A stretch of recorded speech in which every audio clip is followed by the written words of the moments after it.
नमस्कार दोस्तों, स्वागत है आप सभी का एकाक्ष ट्यूटोरियल्स पर। मैं हूं गौरव।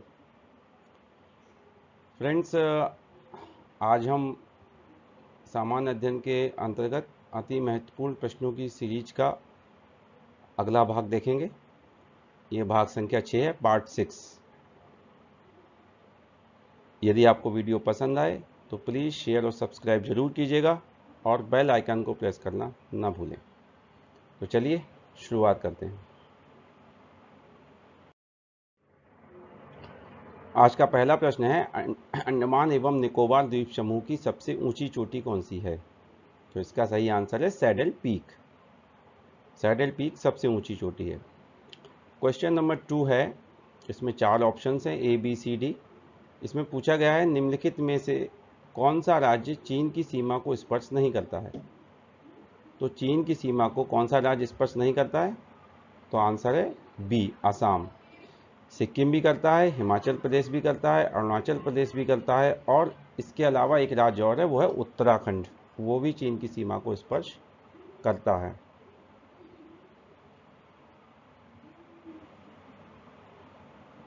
चलिए क्वेश्चन नंबर 3 देखते हैं हम।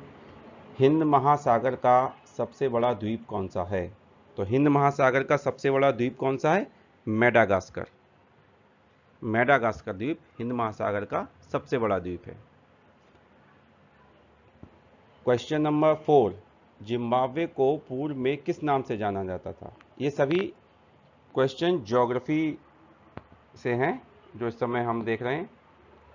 जिम्बाब्वे को पूर्व में किस नाम से जाना जाता था? दक्षिणी रोडेशिया। दक्षिणी रोडेशिया नाम से जाना जाता था। क्वेश्चन नंबर 5, भारत में चांदी उत्पादन में प्रथम स्थान पर कौन सा राज्य है? तो यह है राजस्थान। राजस्थान में सर्वाधिक चांदी उत्पादन होता है भारत में। इसके बाद क्वेश्चन नंबर 6 है। क्वेश्चन नंबर 6 है, पलामू टाइगर रिजर्व किस राज्य में अवस्थित है? तो ये झारखंड में अवस्थित है। किस राज्य में है? झारखंड में। एशियन डेवलपमेंट बैंक की स्थापना कब व कहाँ हुई थी? तो इसकी स्थापना फिलीपींस में हुई थी और 1966 ईस्वी में।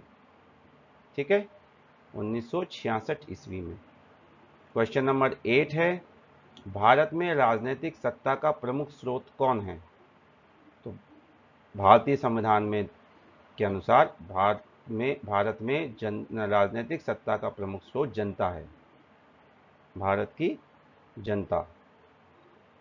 ये पॉलिटी से प्रश्न अब शुरू हो गए। क्वेश्चन नंबर 8 से, इंडियन पॉलिटी से। ठीक है। क्वेश्चन नंबर 9, भारत के संविधान का भाग 4 किससे संबंधित है?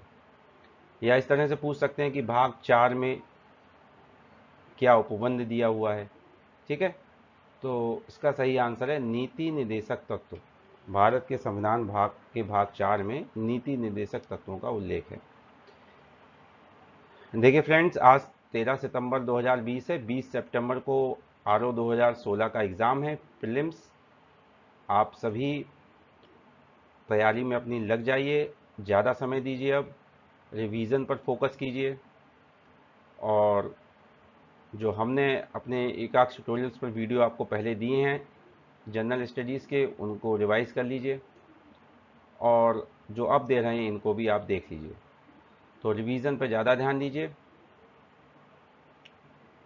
चलिए क्वेश्चन नंबर 10 देखते हैं हम। भारतीय संविधान के किस अनुच्छेद के अंतर्गत उद्योगों के प्रबंधन में कर्मकारों की भागीदारी का प्रावधान किया गया है? तो यह है अनुच्छेद 43A, अनुच्छेद 43A में। भारतीय संविधान का भाग 18 किससे संबंधित है? तो यह आपात उपबंध से संबंधित है। भाग 18 में आपात उपबंध दिए हुए हैं। ठीक है। क्वेश्चन नंबर 12, भारत में राष्ट्रीय पंचायत दिवस भारत में कब मनाया जाता है? यह प्रश्न है। तो यह मनाया जाता है 24 अप्रैल को। 24 अप्रैल। अब हिस्ट्री से प्रश्न आते हैं, देख लेते हैं। क्वेश्चन नंबर 13, इलाहाबाद की संधि किस वर्ष हुई? तो यह हुई थी 1765 ईस्वी में। 1765 ईस्वी में। भारत का प्रथम गवर्नर जनरल कौन था? तो इसका सही आंसर है William Bentinck. William Bentinck. Question number 15, Buxar युद्ध के समय दिल्ली का शासक कौन था? उसका सही उत्तर है शाह आलम द्वितीय। इसके बाद क्वेश्चन नंबर 16 है, सिराजुद्दौला बंगाल के किस नवाब का उत्तराधिकारी हुआ? तो सिराजुद्दौला नवाब अली वर्दी खां का उत्तराधिकारी हुआ। इसका सही आंसर है अली वर्दी खां। क्वेश्चन नंबर 17, तत्वबोधिनी सभा की स्थापना किसके द्वारा की गई? तो ये की गई थी तत्वबोधिनी सभा की स्थापना देवेंद्र नाथ टैगोर के द्वारा। ओके, नेक्स्ट स्लाइड देखते हैं हम। क्वेश्चन नंबर 18, भारत की स्वतंत्रता के समय कांग्रेस के अध्यक्ष कौन थे? तो कांग्रेस के अध्यक्ष थे जेबी कृपलानी। इसके बाद क्वेश्चन नंबर 19 है, प्राचीन काल में किस वैदिक देवता को ऋतु को बनाए रखने वाला बताया गया है? तो ये बताया गया है किसको? वरुण देवता को। ठीक है, वरुण। क्वेश्चन नंबर 20, सती प्रथा का लिखित उल्लेख किस अभिलेख से प्राप्त होता है? लिखित उल्लेख या लिखित साक्ष्य किस अभिलेख से प्राप्त होता है? तो यह प्राप्त होता है एरन अभिलेख से। किससे? एरन अभिलेख। इसके बाद क्वेश्चन नंबर 21, नवपाषाणकालीन स्थल कोलडेवा किस राज्य में अवस्थित है? तो यह उत्तर प्रदेश राज्य में आता है। फिर है क्वेश्चन नंबर 22, भारत का सबसे बड़ा हड़प्पा संस्कृति का पूरा स्थल कौन सा है? तो यह है राखीगढ़ी। राखीगढ़ी कहाँ पर है? राखीगढ़ी है हरियाणा राज्य में। ओके, हरियाणा में। क्वेश्चन नंबर 23, जैन धर्म में पूर्ण ज्ञान के लिए किस शब्द का प्रयोग किया गया है? तो किस शब्द का प्रयोग किया गया है? कैवल्य। ओके, इसके बाद क्वेश्चन नंबर 24 है, बटलर समिति का उद्देश्य क्या था? तो बटलर समिति का उद्देश्य भारत सरकार एवं भारतीय रियासतों के मध्य संबंधों को सुधारना, ये बटलर समिति का उद्देश्य था। बटलर समिति किस वर्ष गठित की गई थी? अगर यह प्रश्न आता है तो उसका आंसर क्या होगा? 1927 ईस्वी। 1927 ईस्वी में इसका गठन किया गया था बटलर समिति का। क्वेश्चन नंबर 25, भारतीय परिषद अधिनियम 1909 को अन्य किस नाम से जाना जाता है? तो इसको मार्ले मिंटो सुधार के नाम से जाना जाता है। Question number 26, the white tiger पुस्तक के लेखक कौन है? तो किसने लिखी है पुस्तक? अरविंद अडिगा ने। Arvind Adiga. Question number 27, question number 27 है, भारत में स्थापित प्रथम राष्ट्रीय पार्क कौन सा है? तो यह है जिम कॉर्बेट। किस राज्य में है ये? उत्तराखंड में। क्वेश्चन नंबर 28, बायोगैस का मुख्य अवयव क्या है? तो बायोगैस का मुख्य अवयव है मीथेन और कार्बन डाइऑक्साइड। सबसे अधिक मात्रा में मीथेन, उसके बाद carbon dioxide. Question number 29, rail मंत्रालय द्वारा प्रारंभ पहल प्लान बी किससे संबंधित है? तो ये हाथियों की सुरक्षा से संबंधित प्लान है जो रेल मंत्रालय द्वारा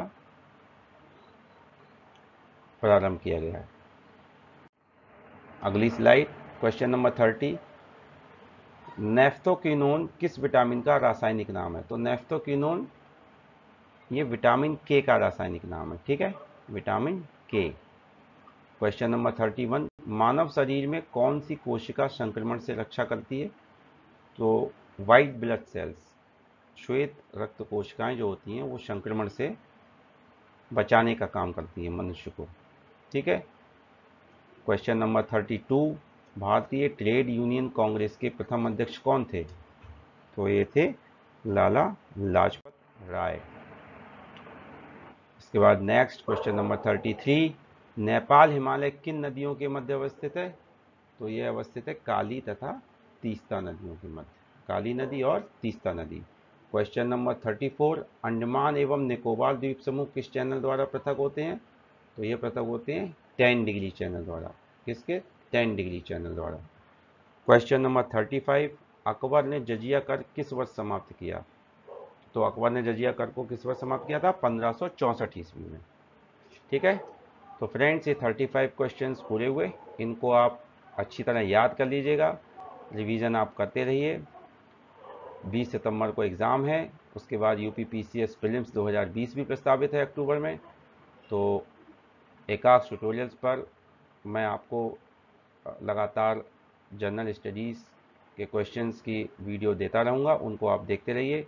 और यदि आपको वीडियो पसंद आए तो प्लीज़ शेयर और सब्सक्राइब जरूर कीजिएगा चैनल को, और बेल आइकन को प्रेस करना ना भूलें ताकि आपको सारी नोटिफिकेशन समय से मिलते रहें। तो मिलते हैं अगले वीडियो में, तब तक के लिए धन्यवाद।